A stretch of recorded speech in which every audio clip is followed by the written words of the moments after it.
மற்ற எல்லா அன்பை பார்க்கலும் மேலான அன்பு தேவனுடைய அன்பு. காலையில உம்முடைய ஆழமான அன்பையும் இரவு நேரத்துல நீ எனக்கு எவ்வளவு உண்மையா இருந்தேன், உங்களுடைய ஃபெய்த்ஃபுல்னஸை நினைத்திருப்பது நல்லது.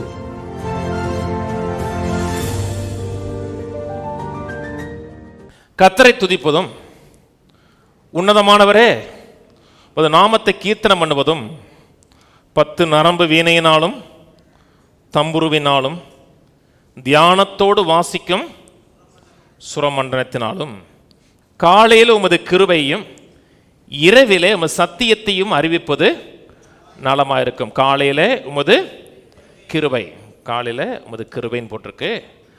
பயன்படுத்தப்பட்ட எபிரேய வார்த்தை ஹசேட்டுங்கிற வார்த்தை. ஹெசேட்டுங்கிற வார்த்தை தான் லவ்விங் கைண்ட்னஸ்னு வார்த்தையை யூஸ் பண்ணுறாங்க. நீங்கள் இங்கிலீஷில் பயன்படுத்தி பார்த்தீங்கன்னா லவ்விங் கைண்ட்னஸ் தான் மொழிபெயர்த்திருக்காங்க. அது கிருபைன்னு மொழிபெயர்க்கலாம், லவ்விங் கைண்ட்னஸ் மொழிபெயர்க்கலாம். ஞானவான்கள் தேவனுடைய கிருபையை அறிந்து கொள்வார்கள். அந்த கிருபைங்கிறது ஹெசேட். ஞானவான்கள் தேவனுடைய ஆழமான அன்பை புரிந்து கொள்வார்கள். ஏன்னா ஒரு மொழிபெயர்ப்பில் டீப் லவ்னே போட்டிருக்கு.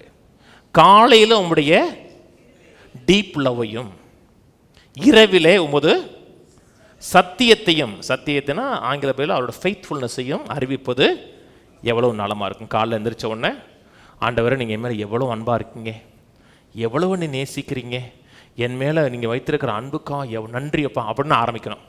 நீங்கள் உலகம் அன்புக்காக இயங்கக்கூடிய உலகங்க. கணவன் நேசிக்க மாட்டானா, பிள்ளைகள் நேசிக்காதா, வெளியூர் போன பிள்ளை ஒரு ஃபோன் பண்ணி பேச மாட்டேக்கானா, ஃபோன் பண்ணி பேசுகிற கூட உனக்கு நேரம் இல்லை கேட்குறாங்கல்ல.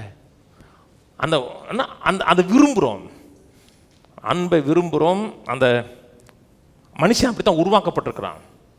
மற்ற எல்லா அன்பை பார்க்கலும் மேலான அன்பு தேவனுடைய அன்பு. காலையில் உம்முடைய ஆழமான அன்பையும் இரவு நேரத்தில் நீ எனக்கு எவ்வளோ உண்மையாக இருந்தேரி, உம்முடைய ஃபெய்த்ஃபுல்னஸை நினைத்திருப்பது நல்லது. தூங்க போகிற நேரத்தில் ஆண்டவரே இந்த பகல் முழுக்க என்னை பாதுகாத்தீங்க, பராமரித்தீங்க. நான் உண்மையாக இல்லை ஆண்டவரே, ஆனால் நீங்கள் எனக்கு ரொம்ப உண்மையாக இருந்தீங்க. ஆனால் அவருடைய ஃபெய்த்ஃபுல்னஸை நினைச்சு படுப்பது நல்லது. நான் சொன்னது புரியுதுங்களாங்க? அன்பு முக்கியங்க. நேசம் மிக மிக விலையேறப்பட்டது. உன்னத பாட்டு சொல்லுது, உடைய வாயின் முத்தங்களால் என்னை முத்தமிடுவீராக, உமது நேசம் திராட்சை ரசத்தை பார்க்கலும் இனிமையானதுங்கிறான். ஒயின் குடிச்சிட்டாங்கன்னா உற்சாகம் அடைஞ்சிறாங்க. அதனால தான் நான் பெரும்பாலும் அதுக்கு ஒன்று வார்த்தை, அதுக்கு பேர் வச்சுருக்கேன், ஊப்பாண்டு. ஊப்பானா உற்சாக பானம். இன்னும் சரக்கு அடிச்சுக்கலான்னு கேட்க மாட்டேன், நான் ஊப்பாவா அப்படின்னு கேட்பேன். ஊப்பானா உற்சாக பானம். ஆளே உற்சாகமாயிரம் அப்படியே. நல்லா கவனிங்க. ஃபஸ்ட்டு நானும்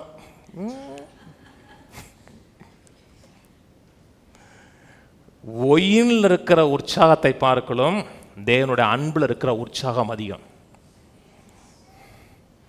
அது முடிச்சதுக்கப்புறம் களைப்பும் விரக்தியும் வேதனையும் தான் இருக்கும் உங்களுக்கு. மக்கள் ஒரு காரியம் என்ன பார்ட்டிங்கிறான்ல, தேவனுடைய அன்பை அனுபவிச்சு பாருங்க, அந்த அன்புல அப்படியே என்ஜாய் பண்ணுங்க. உன்னத பாட்டு சொல்றான், உங்களுடைய உதடுகளால் நீ முத்தமிடுவீராக, உம்முடைய நேசம் திராட்சை ரசத்தை பார்க்கலாம். கர்த்தருடைய அன்பை நீங்கள் என்ஜாய் பண்ணி பாருங்க. T20 ஒன்றுமே கிடையாதுங்க மக்கள். T20 IPL இருக்காங்க, அதெல்லாம் நத்திங்.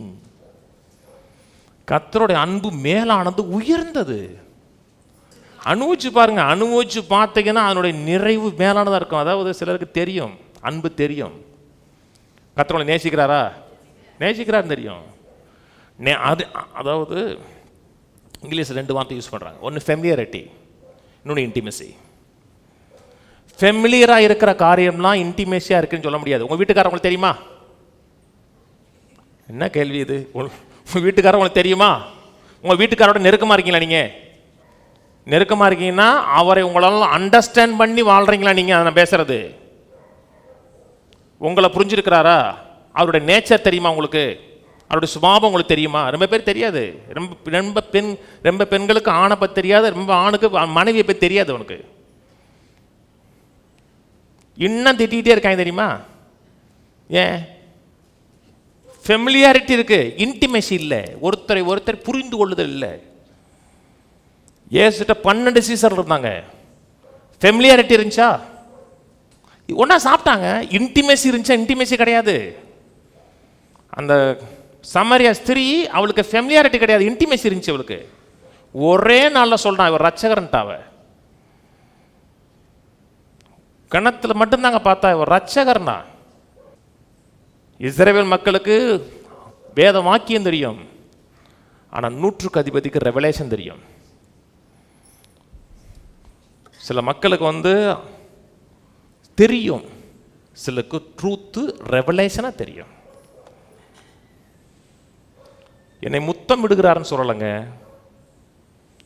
உதடுகளின் முத்தங்கள்னா அது இன்டிமசி, தேவனை நெருக்கம் அறிவது. அதில் தான் நிறைவு, அதில் தான் சந்தோஷம், அதில் தான் மகிழ்ச்சி இருக்கு. பிரசங்கி முத்து முழுக்க என்னங்க? மாயை மாயை மாயை. எல்லாத்தையும் செக் பண்ணுறான். இதை செக் பண்ணி பார்த்தேன், அதை செக் பண்ணி பார்த்தேன், இதை செக் பண்ணி பார்த்தேன், வானத்தை மேலே இருக்கிறத ஆராய்ஞ்சு பார்த்தேன், அக்ரிகல்ச்சரை ஆராய்ஞ்சு பார்த்தேன், விண்மீனிங்களை ஆராய்ஞ்சு பார்த்தேன், எல்லாம் மாயை. நான் அப்படி மாயை முடிஞ்சதுக்கப்புறம் அடுத்து வர்றான் உன்னத பாட்டு. உன்னத பாட்டில் அவன் ஆராய்ஞ்சு பார்க்கல, அனுபவிக்கிறான். ஆராய்ஞ்சு பார்க்கறதுங்கிறது நம்மளே, நான் நல்லவனா, நான் உத்தமனா, நான் சரியானவனா அப்படின்னா மாயை மாயை. பிரசங்கி முடிஞ்ச உடனே பாட்டு வரல, உன்னத பாட்டு வருது. ஏன்னா அது ஃபுல்லாக இன்டிமசி. உன்னத பாட்டு முழுக்க நெருக்கங்க. மணவாளனுக்கும் மணவாட்டிக்கு இருக்கக்கூடிய நெருக்கம். ஒரு ட்ரூத் கேட்கறது வேற இல்லை, ட்ரூத்தில் நெருக்கமாக கேட்கறது. நெருக்கமாக கேட்கறதுனா ரெவலேஷனாக கேட்கறது.